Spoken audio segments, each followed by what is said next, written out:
പൊന്നാരുടെ നാണിക നിങ്ങൾക്ക് ഒരു ഉത്തരവാദിത്തമല്ലേ? ഒരു ഉത്തരവാദിത്തം ഒരു കാര്യം ഏൽപ്പിച്ച് നിങ്ങൾ കറക്റ്റായിട്ട് ചെയ്യണം. നിങ്ങളെന്താ വീഡിയോ ഇടാത്ത 2-3 ദിവസമായിട്ട്? നോക്കി പെരുന്നാളിന്റെ തിരക്കേനു, അതുകൊണ്ടാണ്.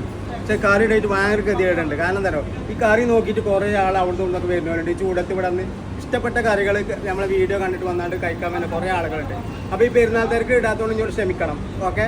അപ്പോൾ ഇന്നത്തെ സ്പെഷ്യലുണ്ട്. നല്ല ബീട്രൂട്ടിൻ്റെ പേരുണ്ട്, പിന്നെ കോവക്കൻ്റെ തൈര് കറി ഉണ്ട്, പിന്നെ വെണ്ടക്കൻ്റെ സാമ്പാറുണ്ട്, പിന്നെ ജിഞ്ചറും തക്കാളി ഗാർലിക്കും ഇട്ട രസമുണ്ട്, പിന്നെ നല്ല പാലക്കുണ്ട്, ചീര, പിന്നെ ദാലൊക്കെ ഇട്ടാണ്ട്, പിന്നെ ബ്രോക്കൺ വീറ്റിൽ നിന്ന് നല്ല പഞ്ചാര പായസം ഉണ്ട്, പിന്നെ പച്ചമോര് ഒരു രക്ഷയില്ല. ചൂടത്തന്നെ കുടിച്ചാണ്ടല്ലോ ബോഡിയും മനസ്സും ഒക്കെ തണുത്തിന് വരും. ഓക്കെ. പിന്നെ മോട്ട പാരിക്ക് ഒക്കെ ഉണ്ട്. പിന്നെ ഇതുണ്ട് ഇങ്ങനെ ഫ്രഷ് മഷ്റൂം പനീർ ബിരിയാണി ഉണ്ട്, ടൊമാറ്റോ റൈസ് ഉണ്ട്, ഗാർഡ് റൈസ് ഉണ്ട്. അപ്പം ഇന്നത്തെ ലഞ്ച് ആരാധനയ്ക്ക് വന്നോളി. അടിപൊളി കറികളും ഇതൊക്കെ ഉണ്ട്. റെഡി. ഇപ്പം റെഡിയായി. ചപ്പാത്തി പൂരി എല്ലാം